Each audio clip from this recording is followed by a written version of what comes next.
A ação da BR-101 está atrapalhando o desenvolvimento do Paraná. É uma obra que interessa a nós, obviamente, catarinenses, mais especificamente sul do estado. E vejo aqui o meu amigo Canela, lá de Araranguá, os seus filhos aqui visitando o Congresso Nacional, sabe do que eu estou falando, da importância da duplicação da BR-101. Mas interessa ao país, a América do Sul, a América Latina. Então são assuntos que nós não poderemos deixar passar em branco.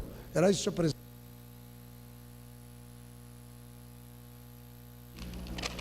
Vossa Excelência, agora tem o tempo do grande expediente, 25 minutos. Deputado Edinho Bess.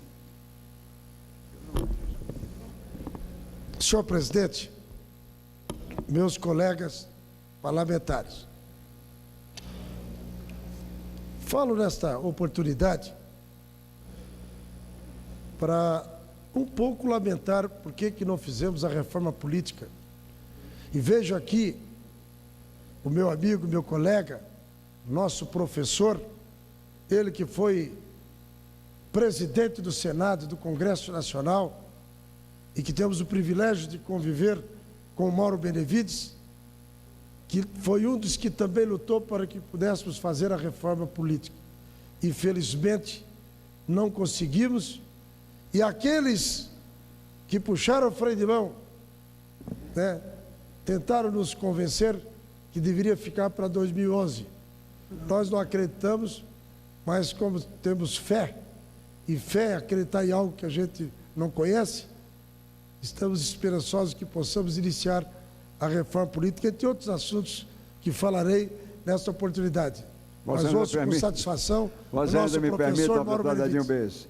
Vossa Excelência praticamente me traz à colação, por essa referência generosa, a minha presença nesta casa, como foi na outra, e a senadora Emília Fernandes, aqui está conosco, também teve o privilégio de integrar as duas casas do Congresso Nacional.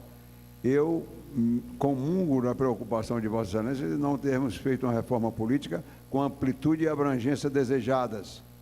E nos limitarmos a fazer algumas alterações na legislação prevalecente até o momento, sem que isso atendesse basicamente aqueles anseios que, durante tantas e seguidas vezes, Vossa Excelência e eu e tantos outros colegas debatemos nesse plenário.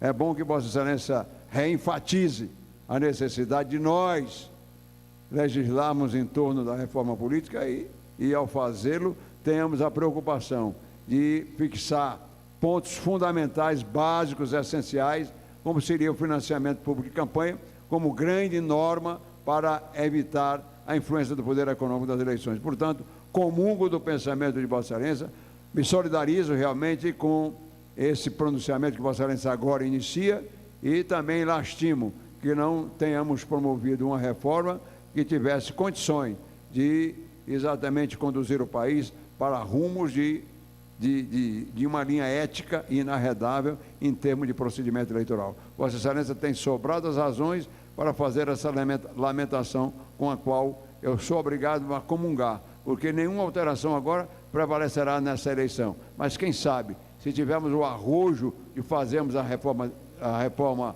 desejada, alcançaremos em outras legislaturas o nosso desiderato hoje reenfatizado por Vossa Excelência na tribuna da Casa. Congratulo-me com Vossa Excelência por abordagem desse tema. Agradeço a manifestação de Vossa Excelência, com muita satisfação incorporo ao nosso pronunciamento. Mas utilizo a tribuna neste grande expediente para fazermos uma reflexão.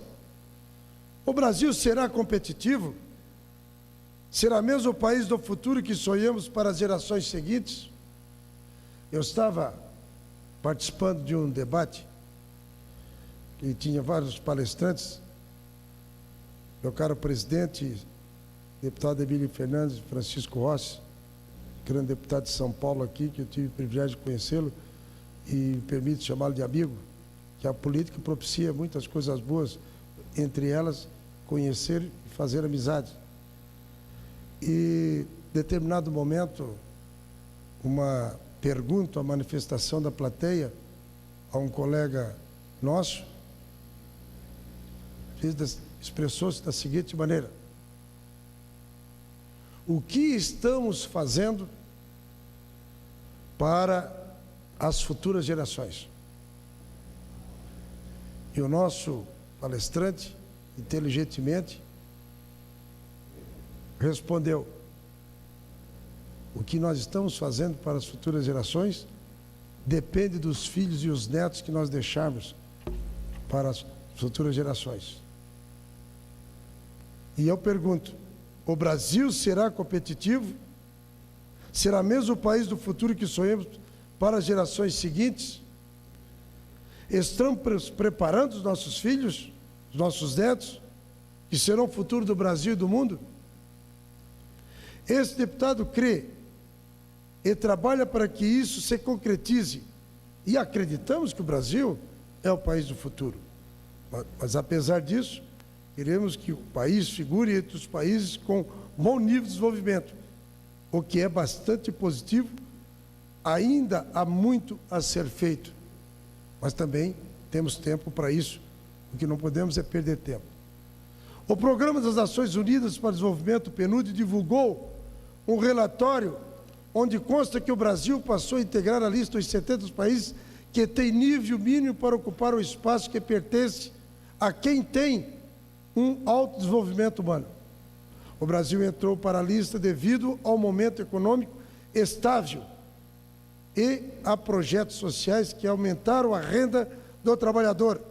Mas ainda falta muito para figurarmos entre os melhores e oportunizarmos educação, transporte, saúde, segurança de qualidade da nossa população, entre outros.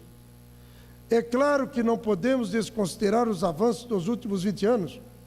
Hoje, a expectativa de vida brasileira aumentou, o número de pessoas pobres diminuiu, temos uma democracia consolidada, uma política monetária forte.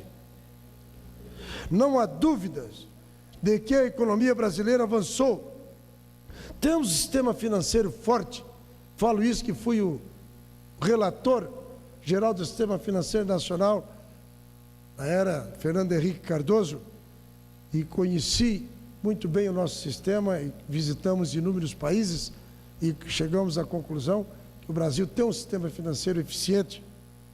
Este comportamento está relacionado à continuidade da política econômica, inteligência do presidente Lula, que deu a continuidade, principalmente da área econômica, com a acertada adoção do regime de metas.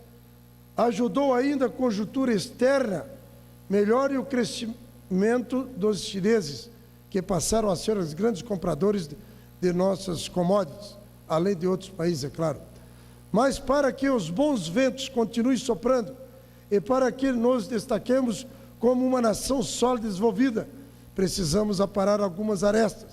É necessário que façamos urgentemente as reformas estruturais necessárias nas áreas de previdência, nas áreas da previdência, da tributação, da política, da segurança pública, da infraestrutura, da agricultura, entre outros. Precisamos priorizar o lazer, uma vez que o Brasil tem um dos melhores pontos turísticos do mundo. Cito como exemplo o meu estado de Santa Catarina.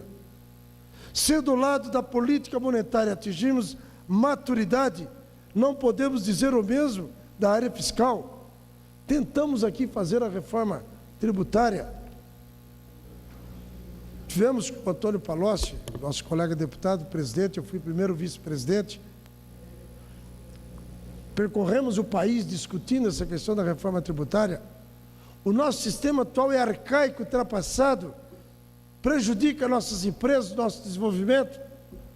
A proposta encaminhada pelo governo, depois de muitas discussões conosco, aqui nesta casa, avançamos bastante